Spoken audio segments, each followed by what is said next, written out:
João Félix arrived at Chelsea with big dreams and a massive reputation.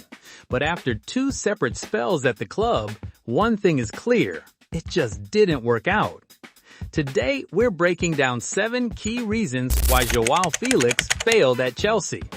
Before we begin, make sure to comment your country below. I want to know where you're watching from. And if you enjoyed this kind of football content, subscribe and help me reach 10,000 subscribers. Let's build this football community together. Let's get into it. Number 1. Limited end product. Félix was supposed to be Chelsea's difference maker, someone who could unlock defenses and score goals. But his numbers never backed it up. During his 2022-23 loan, he played 20 Premier League matches, scored just 4 goals, and provided no assists. He averaged only 0.4 key passes per game. And after his debut, he didn't create a single big chance. When he returned in 2024 for a $45.5 million permanent move, things didn't improve enough. He scored 7 goals in 20 matches. Decent, but still underwhelming for a player of his talent and price tag. Number 2. Struggled with Premier League physicality. Technically, Félix is brilliant. He's got quick feet, vision, and creativity. But the Premier League is about more than flair. It's about pace, pressure, and physicality. He regularly struggled in duels, often lost the ball under pressure, and lacked the explosiveness to beat defenders one-on-one. In one match against Tottenham, he lost possession 14 times, a clear example of how the league's intensity caught him out. Whether as a winger or a number 10, he just didn't cope with the speed and strength of English football. Number 3. Didn't fit Chelsea's system. In 2022-23, Chelsea were a mess tactically. Under Graham Potter and Frank Lampard, there was no clear structure or identity. And Félix, who thrives in a system that gives him freedom but also support, looked lost. He played 20 games, but Chelsea only won 4 of those games. His flair had nowhere to shine.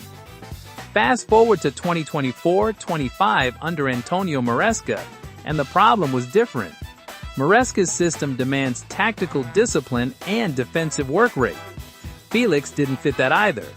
He started only 12 matches, showing he wasn't part of the long-term plan. So whether it was tactical chaos or tactical structure, Félix didn't find his place. Number 4. Disciplinary setbacks. His Chelsea career started with a bang and then a red card.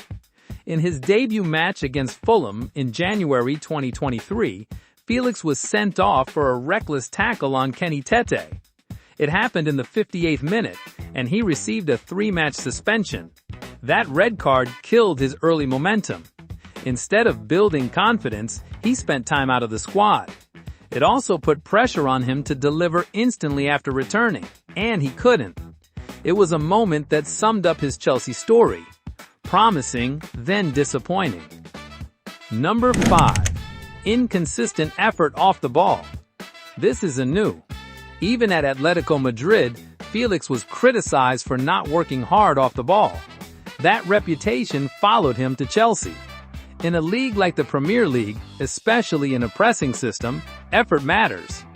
Fans and pundits noticed that Félix didn't press enough, didn't track back, and often looked disconnected when the team lost possession. It wasn't just a Chelsea issue either. During a loan spell at AC Milan in 2025, the Italian press labeled him a disaster, saying he was never seen during games. The same pattern, flashes of quality but not enough work, kept repeating. Number 6. Too much competition at Chelsea. Let's not forget, Chelsea's squad has been chaotic since the Bowley clear-take takeover.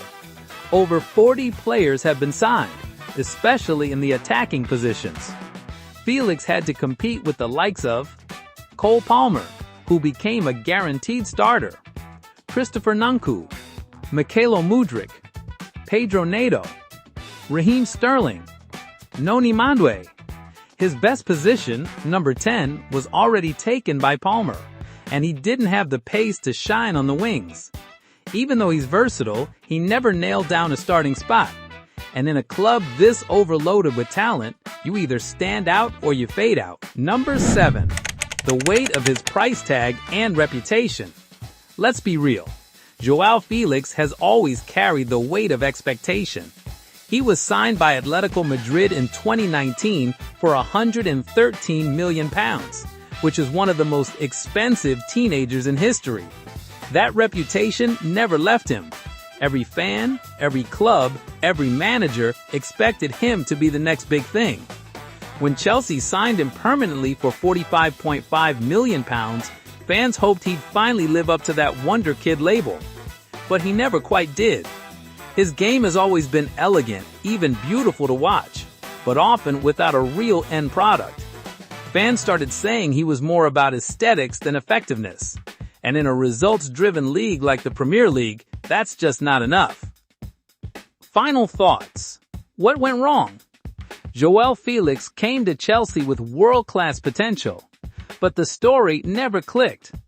A lack of goals and assists, a red card on debut, a system he didn't fit, too many players ahead of him, and the constant shadow of high expectations. But maybe the truth is simple. He's not built for the Premier League. Sometimes it's not about talent, it's about the right player at the right club at the right time. And for Félix, Chelsea just wasn't that place. Your turn. Let's talk. Do you think João Félix was given a fair chance? Or was he always the wrong fit for Chelsea? Let me know in the comments. I want to hear your take. And again, make sure to drop your country below. I want to see where Chelsea fans are watching from.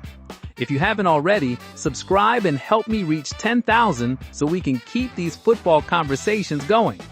More Chelsea stories coming soon. Stay tuned.